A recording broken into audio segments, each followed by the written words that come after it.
On this episode of On Two Wheels, we're keeping it in the family with KTM's 690 Duke and Husqvarna's TR650 Strada.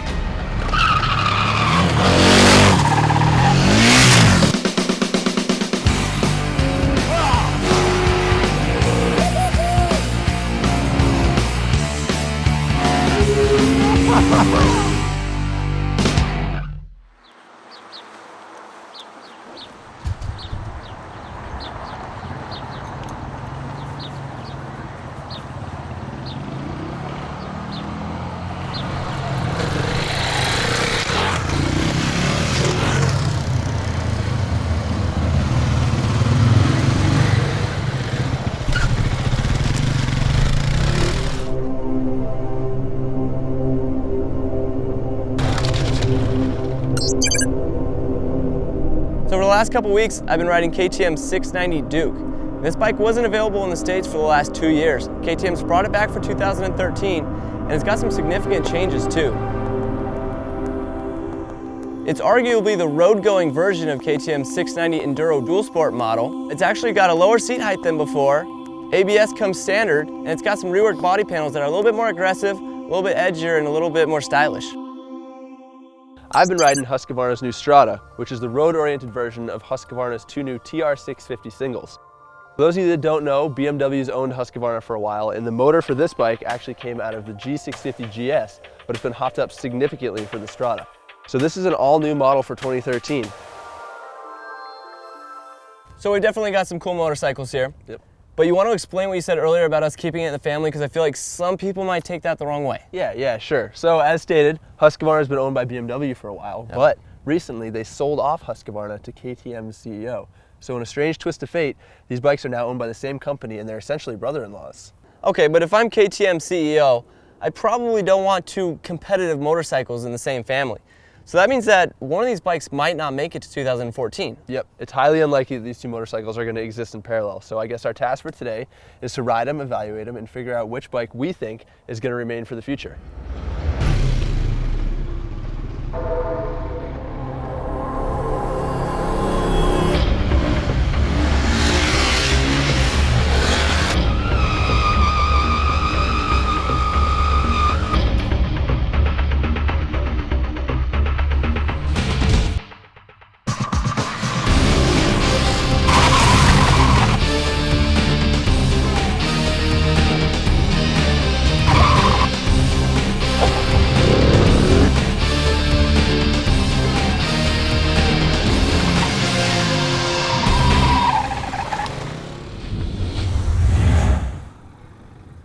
So I think it's pretty cool how earlier today we were out riding around in an abandoned industrial area, and now we're up here in the canyons. It just kind of goes to show how versatile these bikes are, you know? Yeah, dude, absolutely. I can't imagine taking any other kind of bike to a place like we did, as torn up as that place was, and having a good time. This thing is rolling pretty smooth across this rough pavement, man. I got lots of suspension travel, and it's doing a good job of sucking up all the bumps. Yeah, you know what? I mean, these things aren't maybe as close of motorcycles as we kind of thought they were. Suspension travel is definitely a lot different. This one's got a lot less ground clearance, like we noticed earlier rolling down some of those stairs and stuff. This one didn't seem to like it as much. Yeah, and it's kind of like, it's a sport bike. I mean, it looks like a naked and a standard, and it is, but it handles like a sport bike. It's kind of, you know, up on its nose and a lot more aggressive than this thing. I mean, I'm content to just cruise along. It's got nice smooth power. This engine's incredibly smooth. I don't know, how's the KTM feel? I mean, it still has a lot going for it. This thing's got a 352-pound curb weight, so it's an extremely light motorcycle. So you can get through some of these tight stuff pretty easily. Another thing, this KTM's brakes are so much stronger. Yeah, no doubt about that, man. That thing's got the 4-pot Brembo. This one's only got 2, and it's you can definitely tell the difference. When you pull on the lever on that thing, it comes to a quick stop, whereas this takes quite a bit of effort. But you've got switchable ABS, and I had to pull a fuse. Yeah, man, when I want to slide this thing around, all I got to do is push a button right here on the bar, but you got to pull a panel and pull a fuse, huh? I don't think KTM would exactly want me saying what I did, but yeah, I did pull a fuse earlier today so I could have a little bit of fun. That's part of the joy of these bikes, is their upright seating positions. You know, they got suspension travel that allows you to chuck them around a little bit, and they've just, you know, they're fun. You can do anything. You can cruise back roads.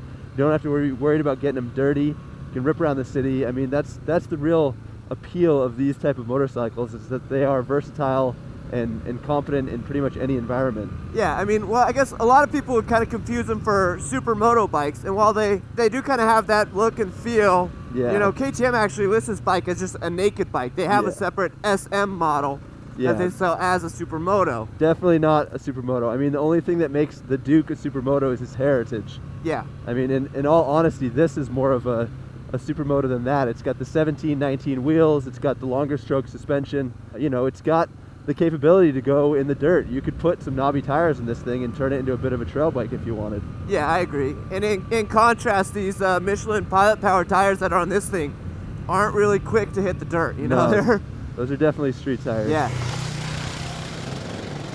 You know, we ripped these things around in the canyons and we messed around in that industrial depot this morning, but you're gonna end up riding these on the freeway. And once you do, I mean, there's some pretty stark differences between these bikes. Yeah, definitely. The KTM, if you cruise it anywhere around like 4,500 RPM or below, it's not a bad motorcycle. You know, it's got these rubber mounted bars that kind of quell vibes a little bit. The foot pegs vibrate a little bit, but then you get above 4,500 RPM up towards like 55, 6,000, and man, it just vibrates like a paint shaker. It's pretty painful to hold on to. This thing is smooth as butter. I haven't even shifted at all since we left. I mean, I'm still in one gear. It's got a great spread of power. For a big single, it's impressively smooth. Yeah, I'll agree. That Husky engine is pretty sweet. It just kind of pulls like a tractor, you know what I mean? Yeah. Whereas the KTM, it almost starts to feel like a narrow power band. You start shifting a lot, and I don't know. So how's it handling? This thing's turning a little slow. It's got that big 19-inch front wheel, but it's really stable. This thing on a smooth, tight section road is actually pretty sweet. It's pretty enjoyable. Definitely got the smaller wheels, 26.5 degrees of rake, so it's not crazy. It still steers pretty quick. Pretty aggressive though. Yeah, I think one thing we got going for us is these big wide handlebars. You know, that always helps when you get in the tight stuff here. Yeah. You know, you got a little nudge to the left end or the right end, and also the thing just turns right into the corner. Well, overall, man, I mean, these are great bikes to just cruise around on. Like we've done so much on them already. I mean, it's limited by your imagination. As much as it hurts to say it, I think we've had enough seat time today to form a conclusion. It does hurt a little. You know, I rode the KTM for the most of the day. I started off on this bike, and there's a lot I like about it. You know, the engine dynamics is really nice. It's a little bit buzzy in the higher RPM range. More than a little bit. More than a little bit buzzy, but it's got these Brembo brakes that I really like. I really like the slipper clutch in it. Yeah. But all that being said, I think the Husqvarna might be a more practical and better motorcycle. Yeah, you're right. I mean, it does everything the KTM does, and as a day-to-day bike, it's more comfortable. It's got a smooth motor that's just as fast. It's got more functional mirrors. It's got the little rack on the back so you can put a top case on it. And in the long run, it's cheaper. It's $7,500 with ABS. Yeah, and the KTM is $9,000, of course. And with that, you get those higher spec components like the Brembo brakes, and you get this really good fit finish. Yep, it's a good looking bike. At the end of the day, there was just nothing that it did that made it seem like a better motorcycle than the Husqvarna. Yeah, I mean, our challenge for today was to figure out which of these two bikes we thought was going to carry on into the future. And I think we've discovered that they're different enough that they can coexist in their own separate lineups. Yeah, would you agree though, if we had to buy one of these bikes, we'd go with the Husqvarna? Yeah, I mean, I like it more. Well, I hope you guys had as much fun watching this episode as we had filming it. Check in next time for another episode of On Two Wheels. And as always, feel free to leave a comment below with any questions or concerns.